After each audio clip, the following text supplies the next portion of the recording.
Shalom. Shalom. Apa kabar? Baik, Mas. Baik-baik ini? Bagi tojeng? Tojeng. Luar biasa. Dua catatan pengantar. Pertama, terima kasih bahwa saya diundang dan boleh hadir dalam gathering yang luar biasa ini. Tepuk tangan.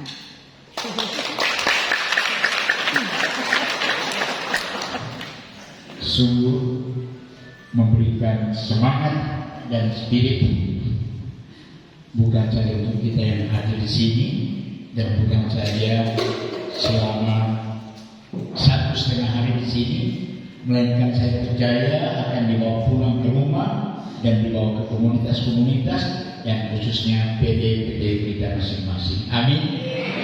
Amin. Amin. Tojeng. Tojeng. Tojeng. Nah, itu karena Ibu Tracy mengatakan love begins at home. Itu bahasa Rusia yang artinya kasih itu mulai di rumah. Jadi apa yang kita alami di sini melalui kebersamaan, melalui puji-pujian itu adalah pancaran-pancaran kasih yang kita bina, kita kembangkan dan kita alami di rumah masing-masing. Benar? Benar sekali. Benar? Benar sekali. Tojeng sekali. Benar sekali tojeng. Balik-balik ya. Balik-balik rasa. Ya. Saya kira itu catatan pertama. Terima kasih bahwa saya boleh mengalami suasana yang begitu indah. Yang kedua, di sini ada layar, di situ ada LCD, tapi memang saya tidak menyiapkan apa-apa karena saya merasa diklaim oleh Pak Anton. Katanya mau ikut mendengarkan dan mengalami ketika dapat WA berikut. Astaga, ada 2 sesi untuk saya. Untung cuma 45 menit dan itu bisa dikorting Pak ya. Iya. Itu catatan pertama. Catatan kedua, saya mohon maaf. Terima kasih saya dengar Pak James yang membuat ini backdrop. Indah sekali. Ada foto saya juga di situ.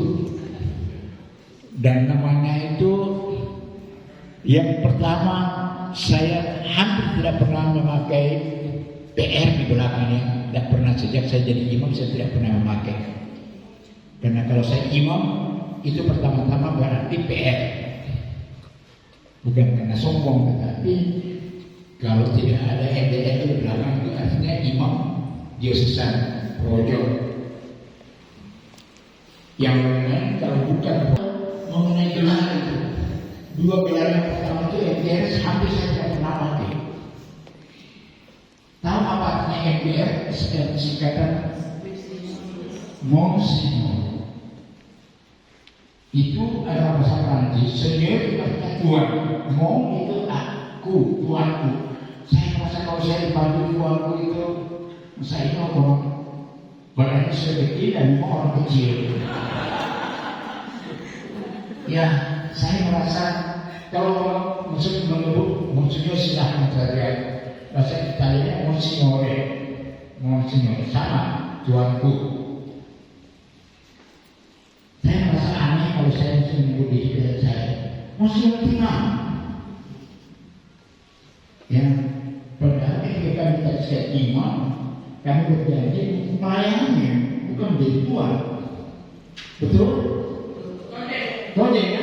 Nah, jadi saya merasa oke lah kalau untuk menerapkan itu uskup sebagai catatan di negara-negara Katolik termasuk di Filipina. Kalau seorang imam sepanjang hidupnya di pastor paroki selama 25 tahun tidak ada kasus, pada saat dia layan 25 tahun itu pasti dikasih dalam semua. Apalagi di Eropa begitu banyak konsumen, dan kalau kita di terminal bis atau di halte bis atau di mana-mana saja ada begitu banyak konsumen. Dan itu belum tentu usul, itu gelar kehormatan. Jadi kalau pastor kita itu sudah 25 tahun jadi pastor, tidak ada kasus apapun. Nah, kasusnya kami para pastor itu kan ada 3 kok. Kasus itu 3. Pertama tahta, kekuasaan. Yang kedua itu harta. Kunci-kunci sisi uang baruti.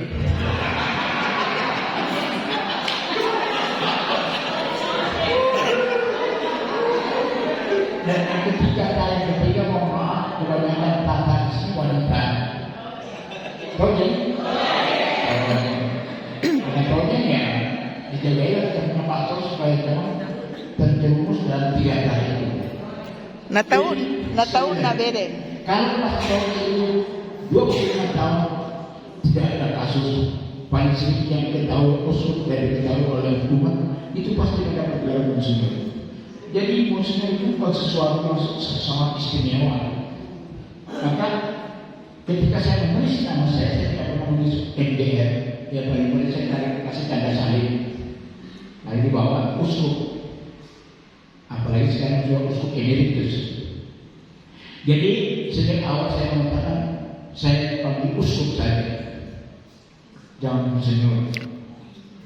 Jadi semua bilang uskup. Sekali saya itu. Jangan lagi bilang monsinyur, uskup, bapak uskup.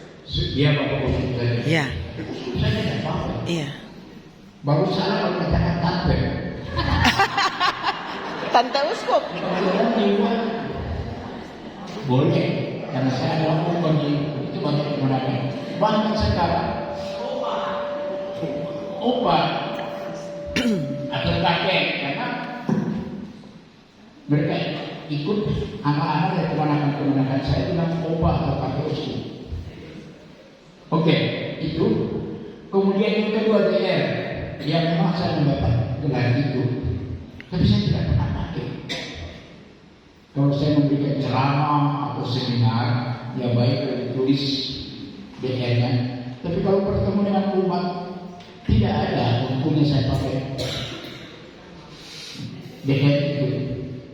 Iya, jadi terima kasih Pak Anton, terima kasih Pak James, tapi lain kali kalau saya pakai juga.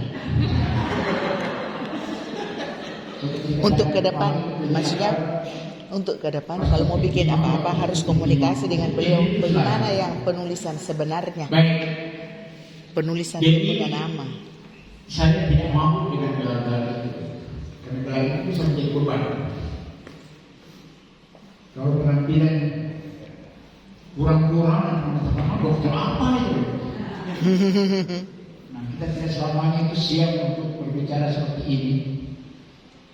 Tapi baiklah, karena saya sudah dari sini dan saya menikmati, atau mengatakan coba cerita sedikit mengenai pembaharuan karismatik Katolik Indonesia. PKKI. Karismatik PKKI. Katolik Indonesia yang berpusat diwujudkan dalam PDKK Perdagangan, Persekutuan Doa Karismatik Katolik. Katolik itu penting. Dalam saintis itu nama resminya adalah Katolik Charismatic Renewal Services, pelayanan pembaruan karismatik Katolik. Karena ada banyak bentuk karismatik yang lain, maka itu penting.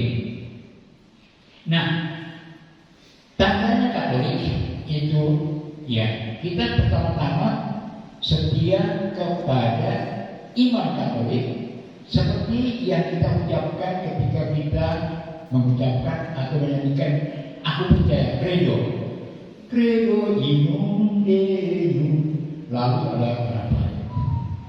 Percaya akan Allah Tritunggal, sangat menghormati Bunda Maria, dan Kebetulan hari ini temanya itu untuk misa. Jadi saya juga agak bingung, saya mesti menyimpan apa yang saya khotbahkan nanti kan temanya kurang itu berpusat pada Ekaristi.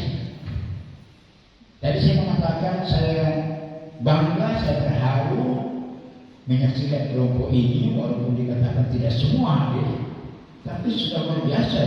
Para senior ini saya kira tidak memalukan kalau nanti tampil di pertemuan karismatik Indonesia atau bahkan internasional.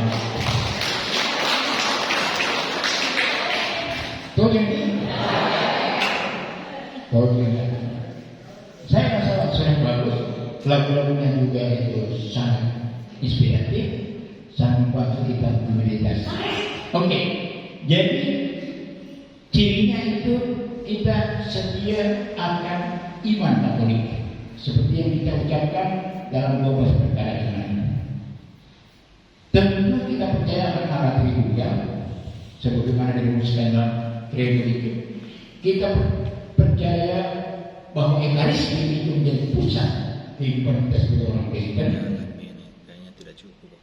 Sudah itu awal. Dan tentu saja kita mengakui kepemimpinan kita sebagai pemimpin gereja Katolik di atas bumi ini. Karena di surga itu Yesus, tapi di bumi ini Paus. Lalu Bunda Maria, orang beriman pertama dalam kitab suci, dan secara resmi di kayu salib diserahkan oleh Yesus yang tidak lama kemudian wafat kepada umat manusia melalui Yohanes Pembaptis, Yohanes Penginjil. Inilah ibunya. Jadi itu tidak mungkin kita sangka. Kalau dikatakan ada orang yang mengatakan orang Katolik itu tidak biblis, ya yang benar aja.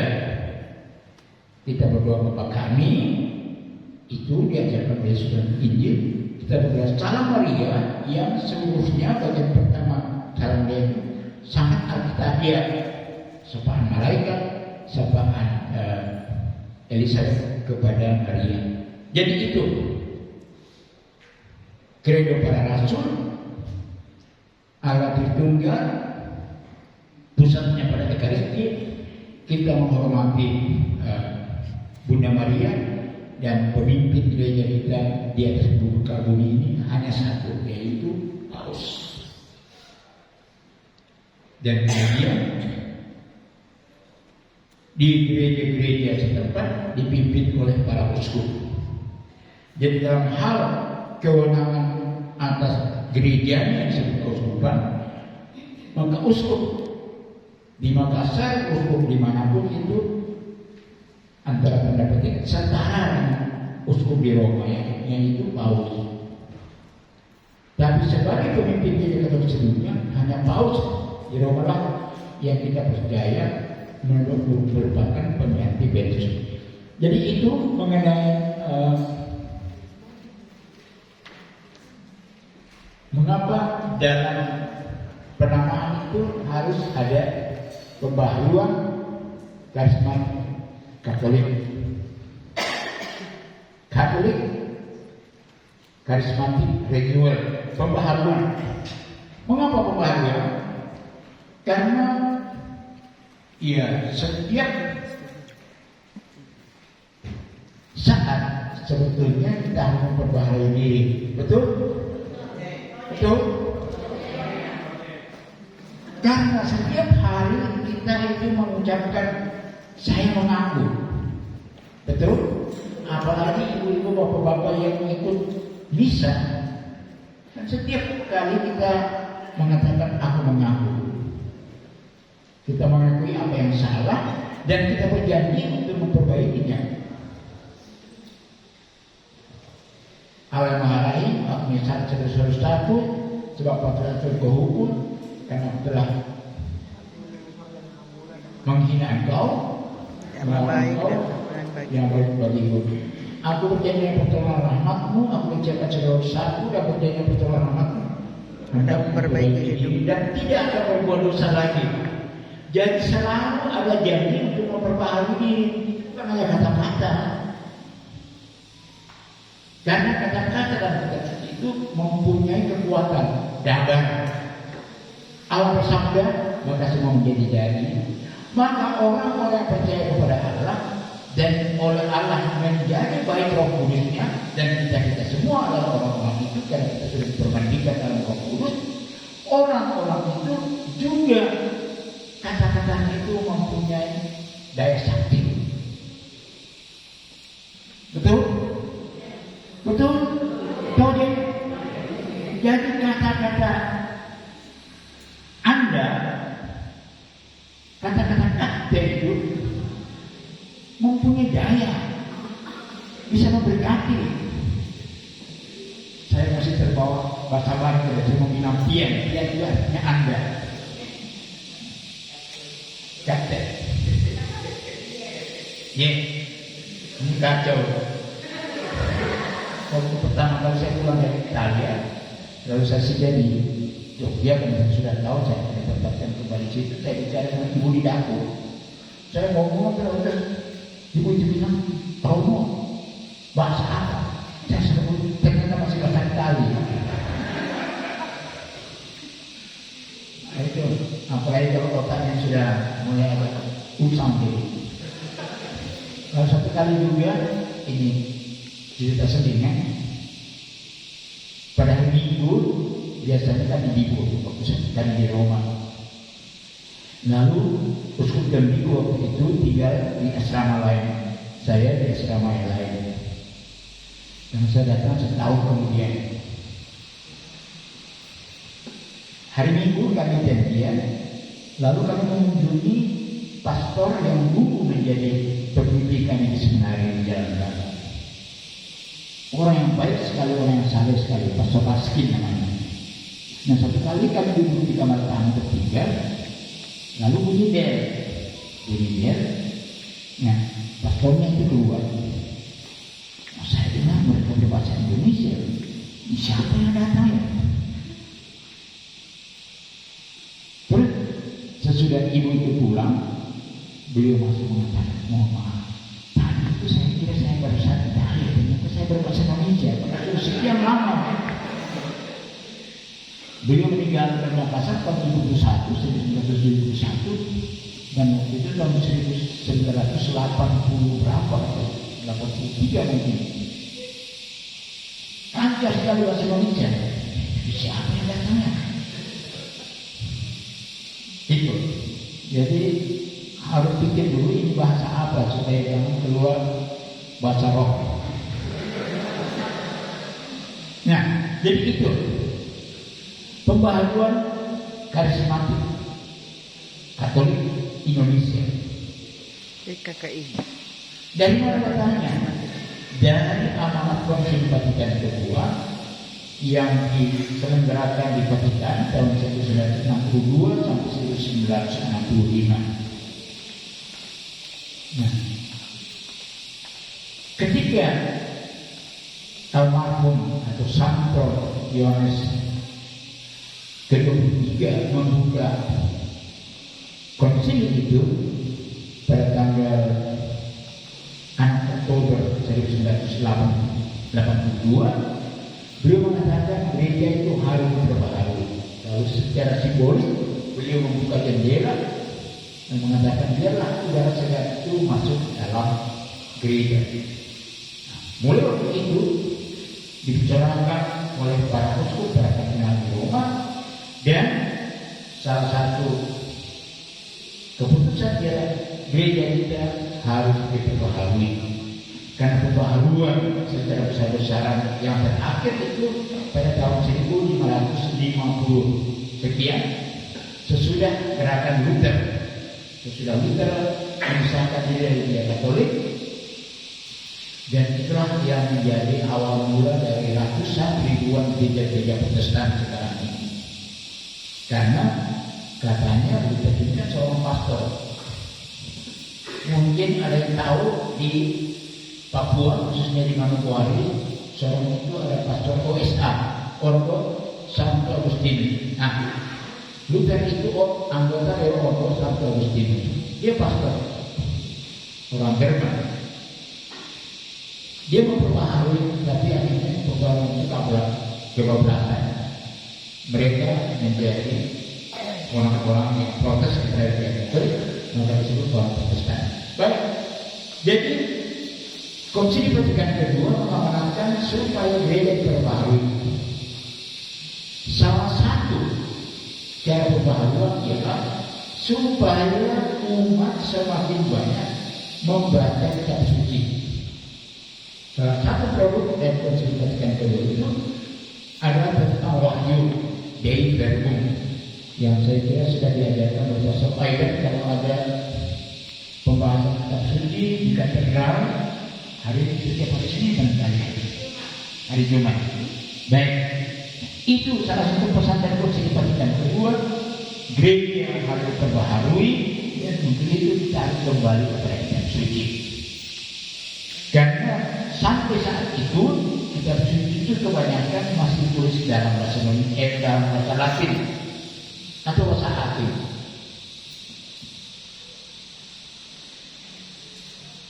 Nah, sesudah itu kita diajak kembali ke kitab suci supaya umat mendalami membaca sendiri kitab suci. Dulu dilarang oleh gereja Katolik karena takut nanti lebih banyak pengikutnya Luther dan Calvin. Gereja Protestan yang sampai ke negeri kita, khususnya sampai di Makassar ini, gereja Calvinisme yang menjadi gereja Toraja, gereja Sulawesi Selatan, gereja apapun juga, gereja Timor, gereja Batak, gereja Kalimantan, dan seterusnya. Nah, kita kembali ke kitab suci, maka diketemukanlah apa yang menjadi dasar dari kita punya gerakan karismatik sekarang ini. Saya baca apa yang ditulis oleh Paulus dalam 1 Korintus 12. Yang bawa HP dengan kitab sucinya silakan, kalau tidak bawa tak apa. Jadi salah satu teks rujukan dari pembaharuan karismatik ini yang pasti para leaders di sini, para pemimpin kelompok-kelompok karismatik itu sudah mendalami. Paulus dalam suratnya yang pertama kepada umat di Korintus bab 12 itu mengatakan, sekarang tentang karunia roh. Aku mau saudara-saudara supaya kamu mengetahui kebenarannya.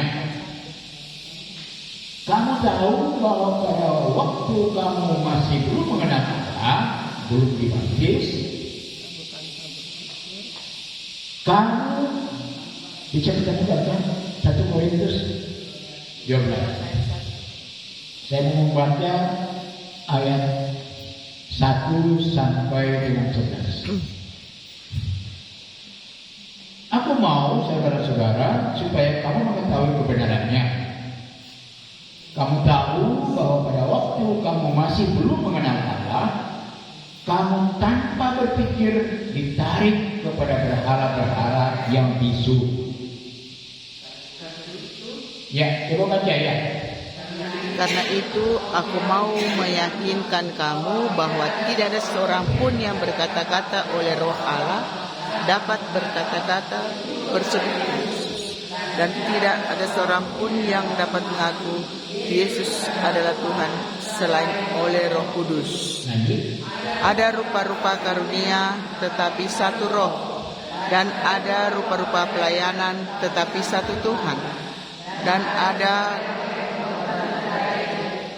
tetapi Allah adalah satu yang mengerjakan semuanya dalam semua orang.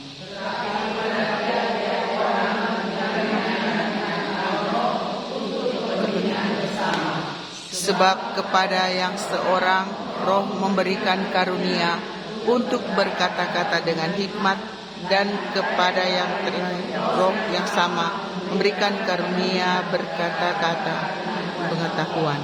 Kepada yang seorang Roh yang sama memberikan iman dan kepada yang lain Ia memberikan karunia untuk menyembuhkan.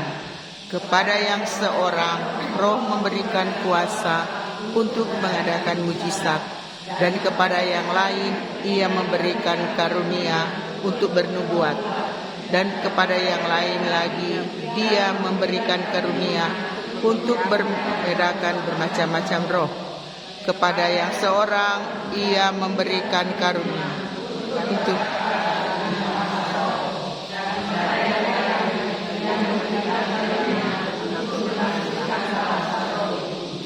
tetapi semuanya ini dikerjakan oleh Roh yang satu dan yang sama, yang memberikan karunia kepada tiap-tiap orang secara khusus seperti yang dikehendakinya. Demikianlah sabda Tuhan. Syukur kepada Allah.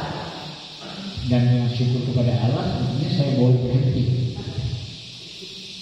Apa sebabnya? Karena kita sudah menemukan sumbernya. Jadi Paulus mengatakan kita punya satu Allah, Allah Tunggal, khususnya Allah Kudus, dan Dia adalah asal segala sesuatu yang kita miliki, baik yang sudah kita ketahui dan kita sadari maupun yang belum. Tapi sekaligus tujuan segala sesuatu yang kita perbuat. Amin. Ini perlu menjadi kesadaran dan keyakinan kita semua. Apapun yang kita punya, kesehatan, kecantikan, kegagahan, harta, suami yang setia, istri yang berduit, anak-anak yang baik dan patuh, apapun juga yang kita punya, itu berasal dari mana? Allah. Dari Allah juga sekarang baik. Jadi jangan ada orang yang bersombong-sombong dan berbangga-bangga. Kalau dia mempunyai banyak karunia, alhamdulillah, puji Tuhan. Amin. Amin. Amin. Amin. Kalau dia masih kurang, Paulus mengatakan ada macam-macam karunia, ada macam-macam anugerah yang diberikan oleh Allah. Seturut kehendak Allah dan kebutuhan manusia. Amin. Amin. Ini yang perlu kita sadari sebagai orang Katolik, sebagai orang beriman, khususnya kepada kita yang dipercaya oleh Tuhan, boleh mengajak teman-temannya ambil bagian dalam pelayanan di dalam gereja dan bersama gereja. Nanti itu kita bisa bahas pada bagian kedua ini. Pak Anton nanti katakan kalau sudah banyak angkat tangan. Karena kalau saya sudah bicara mungkin melambung ke sana kemari malah harus jalannya. Baik, itu.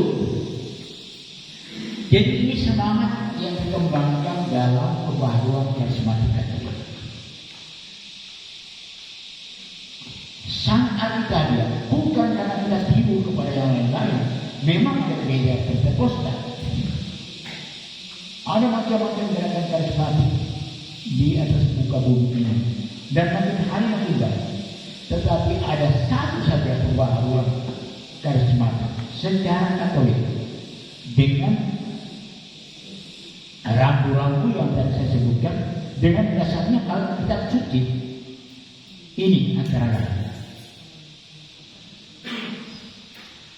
Coba yang punya HP tadi buka Matius 10 ayat 8. Matius 10 ayat 8.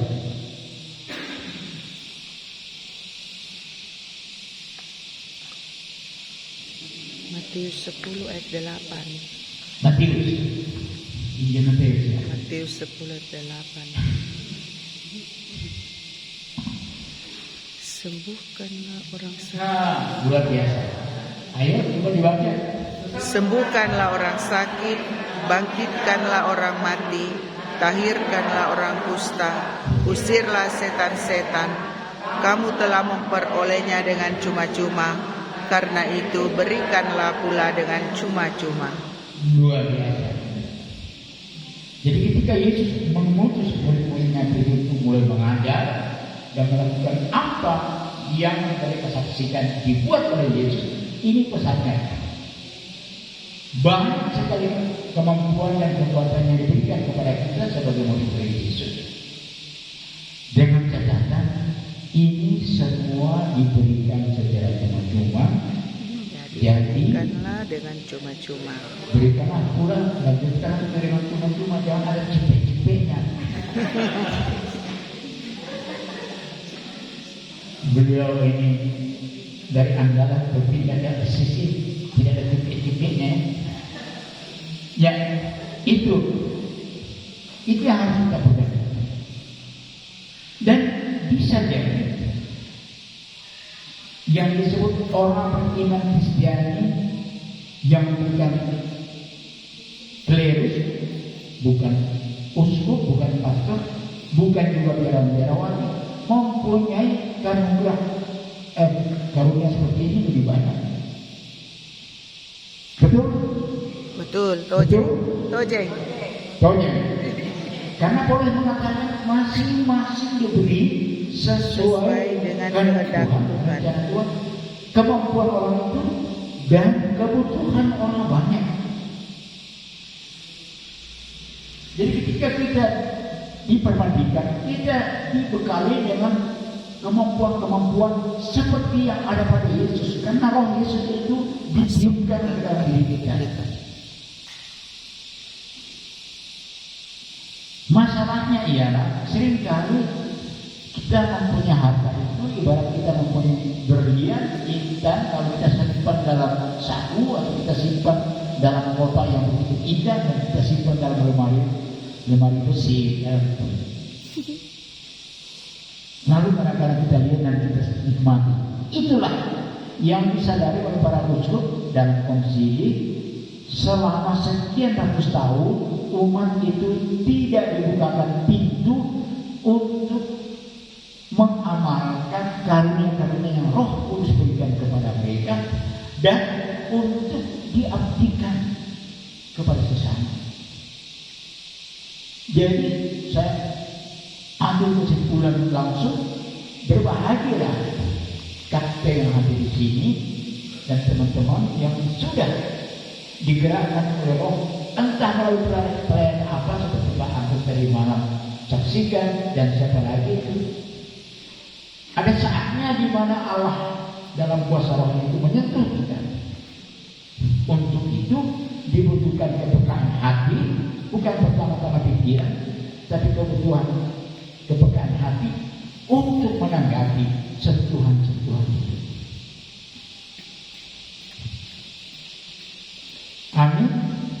Amin. Seperti katanya kalau orang itu baru mulai pacaran, mulai PDKT atau belum PDKT, lalu mereka itu ya mungkin sudah lama saling menyentuh, tetapi tidak ada kata I love you. Tahu Jeng? Ya, kalau gelombangnya sama kan kata oh iya ya, ternyata sejak kita dulu di bangku SMP, kan kita sudah mendidik aku ya. Oh iya. Oh Jeng. Nah, seperti itulah. Allah itu lebih dahsyat, lebih maha kuasa. Kemampuannya jauh lebih hebat daripada kemampuan seorang cowok yang ganteng atau cewek yang cantik. Tapi dia mengirim sinyal-sinyal kepada manusia. Nah, pentingnya kita berdoa, pentingnya kita mengadakan pengawalan kita, supaya kemampuan kita untuk menangkap sinyal-sinyal dari Allah itu diasah.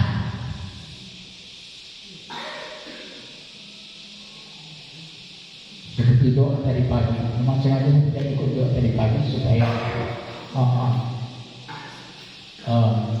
kalian mengurus doanya sendiri. Seperti orang yang belajar silat atau belajar main piano, dibutuhkan keteguhan untuk berlatih sampai kemudian seolah-olah itu otomatis seperti itu, karena latihan terus menerus.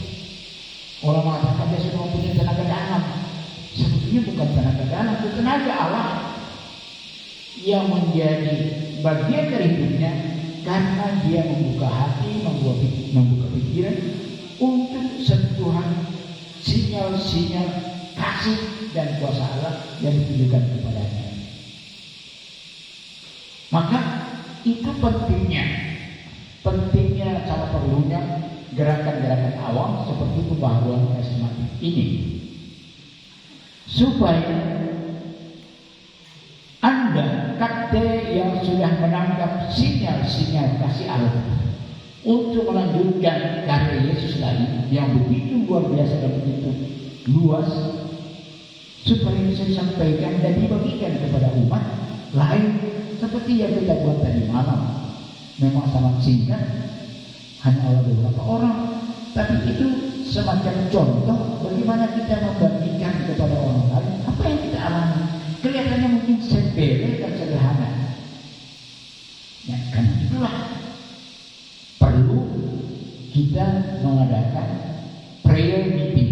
Dari malam kita doa bersama, tapi ada doa tim, ada doa sel untuk persiapan supaya ketika lebih banyak orang berkumpul, kita itu dapat membagikan dengan sebaik-baiknya, sepenuh-penuhnya.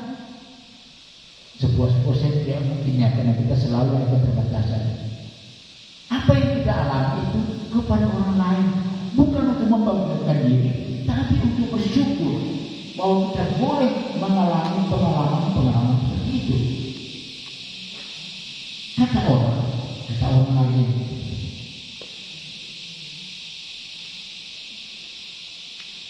semakin lama suatu istri bersama-sama, kalau mereka tetap setia bersama-sama, semakin mereka mampu menangkap sinyal-sinyal yang tidak diubah bahasa, tidak diucapkan oleh pasangannya. Tojeng sekali. Kan? Tojeng sekali. Nah, lalu yang kedua, katanya masalah dalam keluarga itu mulai ketika satu sama lain tidak lagi menangkap sinyal-sinyal dari pasangannya. Tojeng. Pasti tidak tojeng, karena ini kan pasangannya setia, toh. Itu. Nah, kalau di antara manusia itu sudah sulit untuk membaca sinyal-sinyal dari pasangan kita, sinyal-sinyal dari anak kita. Pernah saya dikirim satu video ketika seorang anak ditanya oleh gurunya, ini anak PAUD, kita katakan saja namanya Vivi, kamu mau jadi apa? Aku mau jadi HP. Hah? Jadi HP? Iya, karena pasangan aku itu lebih suka mencintai HP-nya daripada saya. Nah, di sini bukan lagi tidak ada anaknya Vivi seperti itu ya, mungkin cucunya. Tapi singkat lagi, mau anak atau cucu sangkam lagi. Saya pulang ke sekolah, saya mau cerita mengenai pengalaman saya di sekolah. Bapak sibuk. Lama-kelamaan kepekaan untuk menangkap sinyal dari orang itu menjadi semakin tumpul dalam diri bapak atau ibu itu. Dan bagi anak itu, dia semakin menutup diri. Wah, ternyata mamaku, papaku lebih mencintai HP-nya, atau lebih mencintai mobilnya, atau lebih mencintai anggreknya, lebih mencintai burungnya. Dan bapak-bapak kan suka pelihara burungnya. Aku lebih mencintai pekerjaan. Aku ini bekerja untuk mencari uang. Iya, tapi mama juga membutuhkan bukan hanya uang, tapi pertama-tama perhatian dan kasih. Tojeng mama. Tojeng. Yang keras kalau mau tojeng. Supaya bapak-bapak tidak bisa mendengarnya. Baik, jadi itu.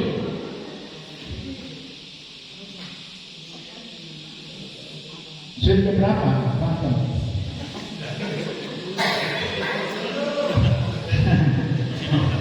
Apa yang perlu kita buat dan apa yang tidak boleh kita buat? Masalah menjadi semakin gawat ketika kita sibuk dengan pekerjaan, kami juga untuk para pastor tidak ada alasan untuk mengatakan saya terlalu sibuk kalau dia tidak lagi berdoa. Ketika dia tidak berdoa, maka setan sudah mendengar sinyalnya, mengatakan kesini kok, jangan kau begitu dan seterusnya. Jadi waktu hening dan waktu berdoa bersama seperti yang kita buat di sini itu sangat penting. Maka saya bangga bahwa kendati ada banyak acara pada weekend seperti biasa, Bapak dan Ibu masih menyempatkan untuk hadir di sini. Karena itu pertama, saling menguatkan dan bersama-sama kita melatih, bukan saja membawakan puji-pujian secara lebih menarik dan lebih pantas, melainkan melatih kepekaan kita untuk mendengarkan bisikan-bisikan Tuhan yang seringkali halus sekali.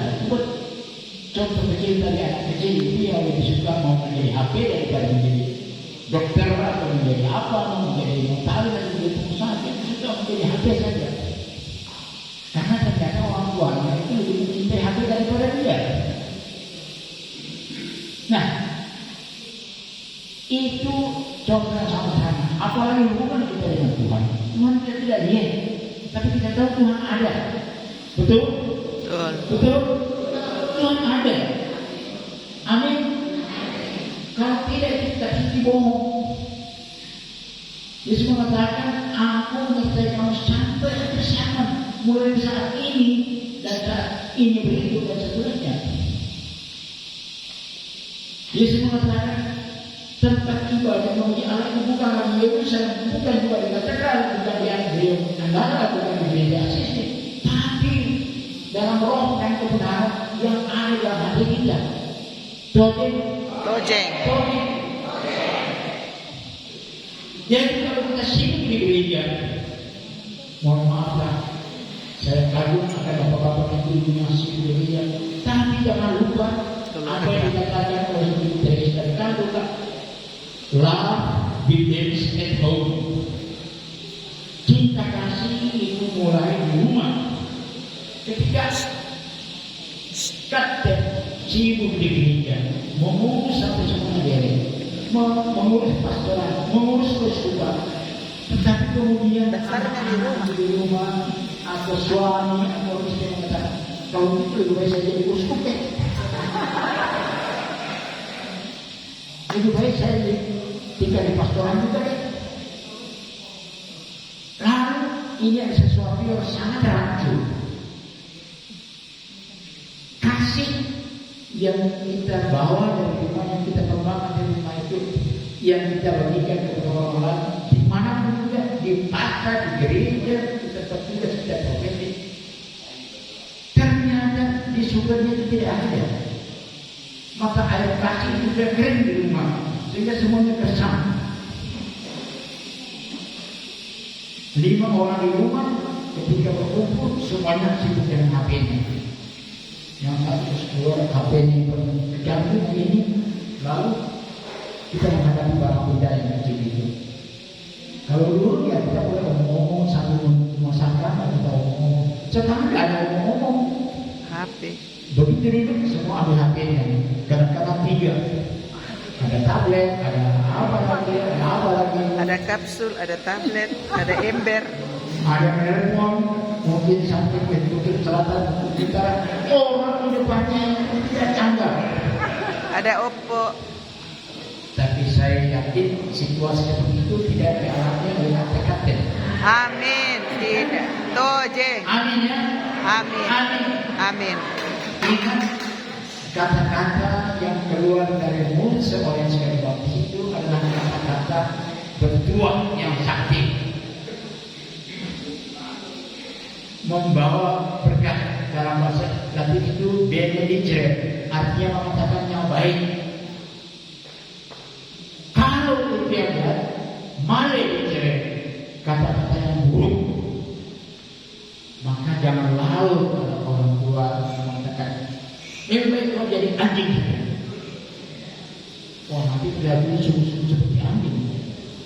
Dia mengatakan, nah, kamu mau banyak kesalahan, tapi kamu akan jadi malaikat. Nah, kesadaran hati kan. Kamu ini kepada istri, kamu ini perempuan macam-macam. Dulu kamu tidak seperti ini. Ya dulu kan kamu belum kenal dia. Sekarang baru kenal. Tapi ini sudah dipercayakan Allah kepadamu. Tulang dari tulangku, rusuk dari rusukku. Jadi, oke. Jadi saya kira saya ganti sampai sekian. Kehadiran Anda di sini sangat penting. Pertemuan secara rutin penting sekali untuk mengasah. Banyak pada sedikit suka film silat di sini.